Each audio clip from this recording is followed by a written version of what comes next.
আবার আইসেন। কিছু নেই বাইস্তা, আবার দেখা হবে। টাটা। ঠিক আছে বাইস্তা, থাকো। টাকার কাছে বাপেরও বেল নাই। কিরে তোর কি হয়েছে?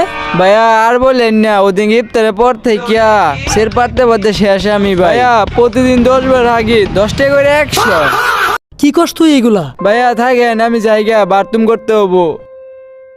অন্যের ক্ষতি করে খাবেন, সেই খাবার কি এত সহজে হজম হবে? তাই অন্যের ক্ষতি করার আগে বারবার ভাবুন, জানুন, দেখুন।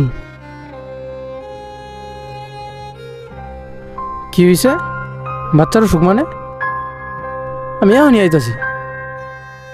প্রকৃতির প্রতিশোধ কিভাবে, কোথায়, কখন হবে তা একমাত্র আল্লাহই ভালো জানে। আমরা প্রতিনিয়তই ভবিষ্যৎ নিয়ে ভাবি। নামাজ পড়ে এলাম, তারপরও মনে শান্তি লাগতেছে না। কারণটা কি? ভবিষ্যতে কি হবে, কবে সফলতা পাবো? টাকা টাকা, অনেক টাকার প্রয়োজন ভবিষ্যৎ সুন্দর হতে হলে। কিন্তু আমাদের আসল ভবিষ্যৎই হলো মৃত্যু। ধন্যবাদ সবাইকে।